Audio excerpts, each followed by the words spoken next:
Perkenalkan, kami mahasiswa Universitas Giri Dharma dengan saya Cindy, Saya Rifai. Saya Gracia, dan saya Resa. Pada sore hari ini, kami ingin mengerjakan tugas proyek kepemimpinan untuk mewawancarai narasumber kami. Oke, sebelumnya boleh Kakak untuk perkenalkan diri secara singkat? Oke, ya terima kasih teman-teman sebelumnya. Saya sudah diberikan kesempatan juga untuk dijadikan narasumber di sini. Ya sebelumnya perkenalkan, nama saya Leonardo da Vinci. Ya saat ini posisi saya di kantor adalah sebagai kepala accounting. Ya saya bekerja di PT Sinar Budi Intrako. Ya PT Sinar Budi Intrako sendiri adalah perusahaan yang bergerak di bidang garment. Ya kebetulan brand kami adalah brand Alisan, ya kemeja Alisan. Oke, terima kasih kok untuk perkenalan singkatnya. Seperti yang kita udah spill di awal nih kok, bahwa kita akan mewawancarai Koko tentang gaya kepemimpinan di dunia kerja sekarang. Kita masuk ke pertanyaan pertama aja ya kok. Boleh. Pertanyaan pertama itu, sebagai kepala accounting yang relatif Gen Z, nah dari sebagian anggota tim, gimana Koko membangun kepercayaan serta memperoleh respect dari rekan kerja Koko sendiri? Oke. Ya kebetulan juga saya juga masih Gen Z ya teman-teman. Tahun ini berusia 20-an lah, masih 20-an. Ya jadi pertanyaan tadi adalah tentang bagaimana cara memperoleh respect ya. Ya pertama-tama sih kalau menurut saya respect itu diperoleh, nggak bisa diperoleh instan sih. Ya. Jadi proses rasa kepercayaan itu dipupuk pelan-pelan. Jadi saya waktu masuk dari awal bekerja pun nggak langsung jadi kepala. Jadi awalnya pun masuk juga sebagai staf biasa. Dari selama jadi staf biasa itu membangun relasi dengan teman-teman yang lain, dengan tim yang lain. Jadi dari karyawan juga saya sudah membangun relasi yang baik dengan teman-teman. Jadi ketika diberikan kepercayaan oleh direksi untuk menjadi kepala accounting, saya sudah bonding gitu dengan tim yang lain. Dan teman-teman yang lain pun juga cukup mengenal saya baik. Jadi ketika diangkat, kita sudah bisa bekerja sama dengan baik. Baik. Dari jawaban Koko barusan, jadi gimana Koko bisa dapat respect itu karena Koko udah mengenal satu sama lain gitu ya. Betul. Oke.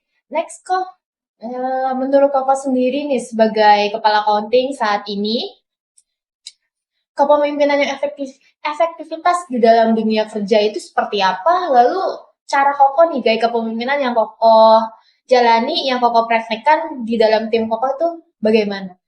Kepemimpinan yang efektif ya. Yes. Iya, terkait kepemimpinan yang efektif, pastinya setiap orang punya cara yang berbeda-beda ya. Setiap orang cara memimpin pasti berbeda. Saya pun mungkin sebelum jadi kepala accounting, sebelum-sebelumnya pasti sudah pernah ketemu dengan berbagai atasan, berbagai pimpinan, dan mereka punya cara yang berbeda-beda. Kalau menurut saya, pemimpin yang baik, apalagi kan kalau di kasus saya banyak senior-senior yang rekan-rekan yang lebih tua. Yang pertama sih saya menerapkan yang penting keterbukaan sih. Saya terbuka terhadap kritik. Pemimpin itu harus berani dikritik, tapi juga harus tegas di satu sisi. Walaupun ada gap umur yang di tempat saya sih lumayan ya gap umurnya ya. Lumayan. Yang satu kita terbuka terhadap kritik-kritik dari senior dan juga rekan-rekan yang lain. Tapi di satu sisi juga harus tegas. Ketika ada terkait kerjaan, ya ada deadline dan sebagainya, kita harus tetap tegas. Dan ketika ada rekan-rekan yang misalkan miss di suatu pekerjaan, juga kita harus berani bicara. Berani ngomong dan menegur. Lalu gaya kepemimpinan yang Koko terapkan nih di dalam dunia kerja, mungkin seperti tadi kan Koko sudah bilang bahwa keterbukaan, berarti kalau yang kita bisa lihat bahwa gaya kepemimpinan yang Koko ambil adalah bersifat demokratis gitu. Bisa dibilang begitu sih. Kalau dari Koko sendiri tuh, misalnya dari bawahannya itu ada mengusulkan ide atau gagasan, Koko nerima atau kira-kira nolak?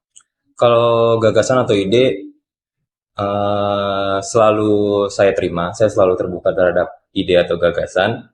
Tapi baik lagi kan tidak semua ide bisa diimplementasikan. Setiap ide pasti ada plus minusnya masing-masing. Ya, jadi dari ide-ide yang ada ditampung terlebih dahulu. Terus lalu dilihat plus minusnya apa nih di masing-masing ide.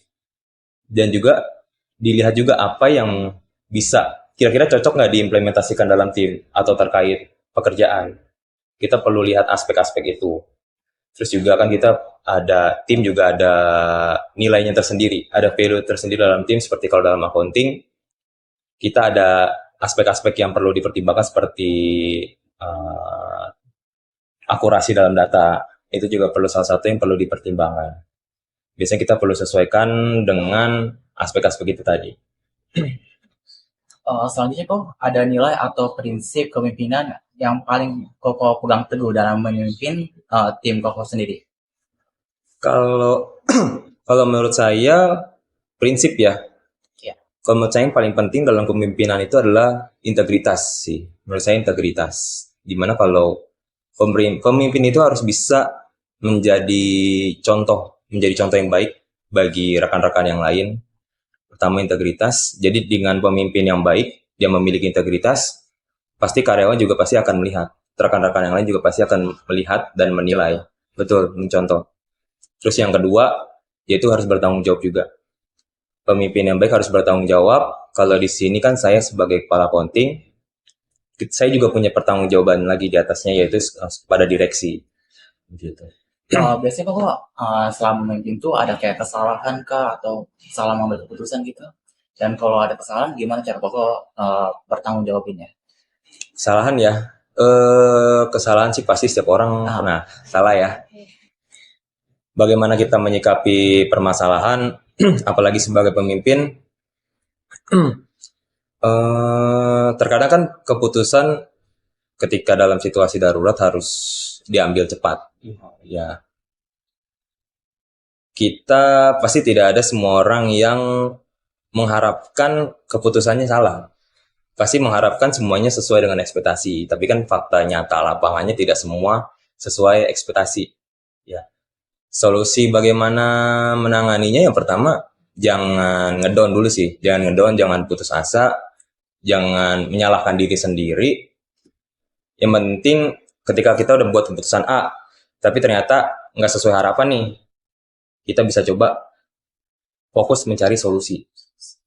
Terus juga terbuka kepada teman-teman lain, apakah ada ide atau masukan untuk terkait masalah ini. Jadi bukan fokus terhadap, kamu sih kemarin ngambil keputusan begini, harusnya jangan kayak gini-gini, tapi lebih fokus ke solusinya apa sih buat kedepannya untuk tim seperti apa sih. Berarti Koko kalau misalnya ada masalah atau kegagalan, masalah itu nggak dipendem tapi berani open ke tim kalau misalnya keputusan yang diambil itu gagal supaya bisa ketemu jalan tengah. Ya, betul. Kita harus diskusi sih. Kita kalau tim sering diskusi. Oke. Selain itu kok kalau misalnya dalam mengambil keputusan nih, misalnya di tengah-tengah jalan ada keputusan yang salah atau yang nggak sesuai sama ekspektasi, itu gimana cara Koko nyari solusi tapi semisal ada kondisi yang bikin Koko itu harus ngambil risiko yang cukup tinggi atau yang cukup besar. Terkait berarti pengambilan risiko ya, keberanian pengambilan risiko. Ya sebagai pemimpin pasti dituntut untuk berani mengambil risiko ya. Harus dengan mengambil risiko, dalam tanda kutip, risiko ini apakah sepadan dengan ekspektasi hasil yang didapat. Selagi risiko itu tersebut membawa kemajuan tim, membawa kemajuan buat rekan-rekan, kita harus berani sih, harus berani untuk maju. Berani mengambil risiko. Untuk pertanyaan selanjutnya, gimana sih Koko membangun komunikasi yang terbuka dengan tim, tapi tetap jaga profesionalitas pekerjaan? Bagaimana cara menjalin komunikasi dengan tim? Sebenarnya kalau di tim saya tuh ada beberapa yang emang notabene lebih tua, tapi juga ada yang beda umurnya nggak terlalu jauh lah. Biasanya kalau yang emang bicara dengan yang lebih tua, biasanya saya dengan pendekatan ya lebih menghargai. Maksudnya cara komunikasinya disesuaikan tata bahasa dengan anak muda dengan orang tua, merespek gitu kan. Sedangkan kalau yang dengan yang hampir sebaya. Biasanya maksudnya cara penggunaan bahasanya bahasa yang lebih modern, lebih santai. Jadi lebih masuk juga. Biasa kalau terkait pembahasan dengan pekerjaan dengan yang lebih tua, dengan yang muda, juga cara penyampaian tentang pekerjaan pun juga berbeda. Disesuaikan dengan siapa yang diajak bicara. Oke.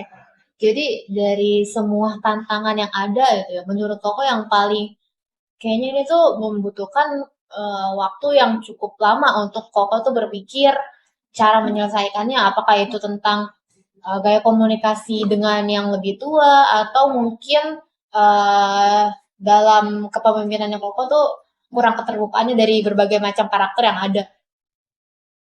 Berarti tantangan terbesar ya. Yes. Sejauh ini kalau untuk komunikasi kita masih aman sih. Mungkin kalau dari saya, terkadang dalam tim pun juga kadang ada konflik kan antara si A dengan si B, mungkin lagi slack atau mungkin lagi apa. Itu sebenarnya juga menjadi bentuk salah satu tantangan ya. Itu pasti bentuk tantangan. Ya cara mengatasinya ya kita kalau misalkan tim ada yang berselisih paham ya kita coba ajak ngobrol berdua-duanya. Kita coba salah satu dulu nih. Kalau dari versi dia gimana? Dari si B gimana? Kita coba selesaikan baik-baik sih. Jalan tengahnya seperti apa? Kalau fokus saya sebagai kepala tim, ya pasti prioritas untuk kebersamaan, untuk kemajuan tim. Jadi dari sekian banyaknya tantangan yang Koko udah hadapin, terus kesalahan, kesalahpahaman, konflik-konflik yang udah ada, dari semua itu pengalaman yang benar-benar Koko ambil, yang Koko dapetin, dan Koko praktekkan sampai saat ini, itu apa? Lumayan banyak sih ya. Ya semenjak diberikan kepercayaan, ya saya memanfaatkan juga kesempatan ini untuk belajar dengan baik. Bagaimana cara menjadi pemimpin yang baik, bagaimana komunikasi dengan yang orang lebih tua, gimana dengan yang sepantaran, terus bagaimana juga komunikasi dengan tidak hanya di dalam tim, tapi juga bagaimana menjadi perwakilan tim di depan divisi-divisi lain. Kan kita kan tidak, saya sebagai kepala accounting kan pasti berurusan juga dengan divisi-divisi lain kan. Jadi situ saya belajar banyak tentang cara kepemimpinan, yang pastinya ini kepakai juga sih. Kepemimpinan itu pasti akan selalu kepakai dimanapun. Dimanapun pasti kita akan kepakai ilmu itu.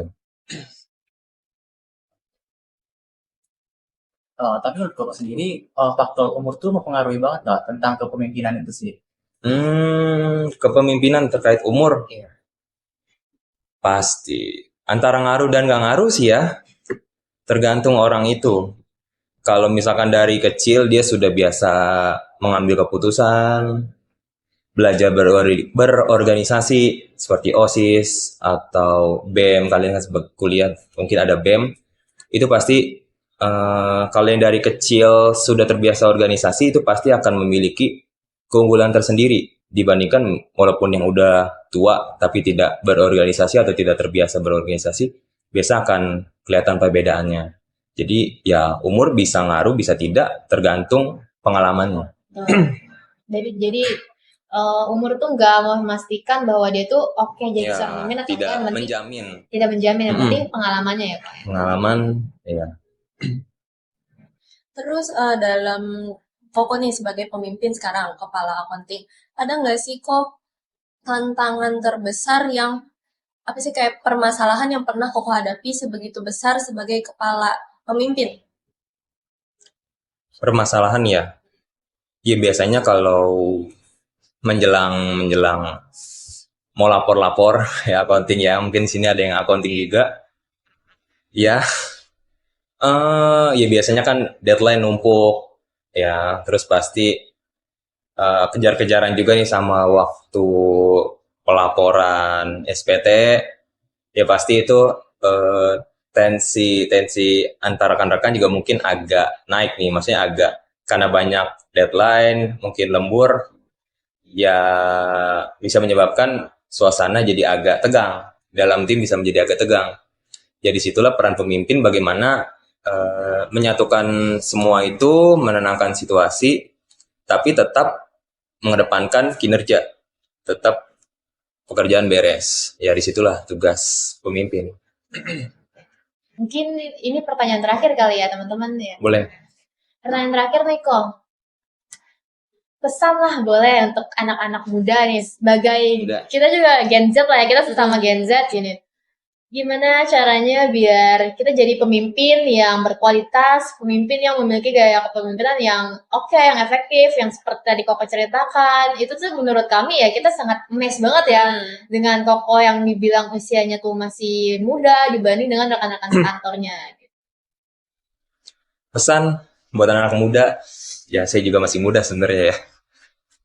Terkait kepemimpinan ya, yang pertama harus berani sih. Pertama harus berani mengambil tanggung jawab. Ketika seseorang misalkan ditawari, berani nggak? Misalnya tawarin jabatan untuk megang ini, tapi dianya nggak berani. Dia tidak percaya dengan potensinya sendiri.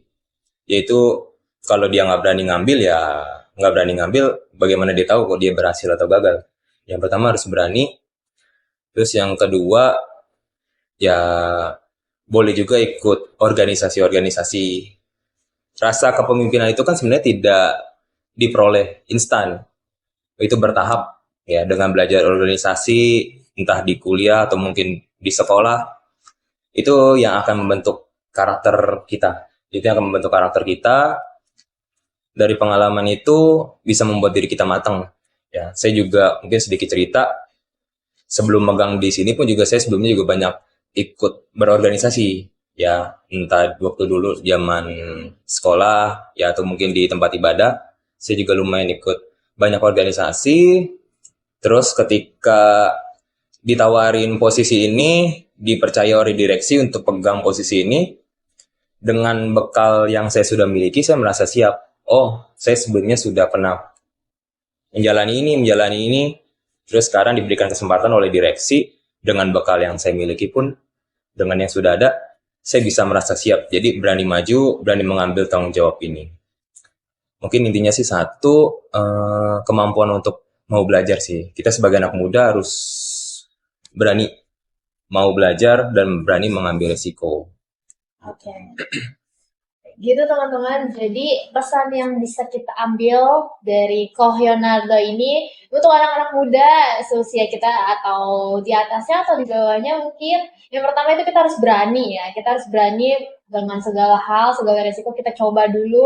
Lalu yang kedua itu kita harus siap dalam bertanggung jawab atas keputusan yang kita ambil. Lalu yang ketiga itu kita perbanyak pengalaman ya kok ya, kita harus cari-cari relasi sebanyak mungkin selagi kita masih muda. Yang keempat sih yang penting pengen dulu ya, maju lah ya, maju gitu. Yang penting mau dulu, ada kemauan untuk mencoba ya, betul. Oke. Mungkin kita akhiri wawancara kita pada sore hari ini ya teman-teman dan kok terima kasih untuk waktunya dan terima kasih juga udah berkenan untuk kami wawancarai. Sekian dari kami, terima kasih kok. Terima kasih Ko Leonardo. Terima kasih. Bye-bye teman-teman.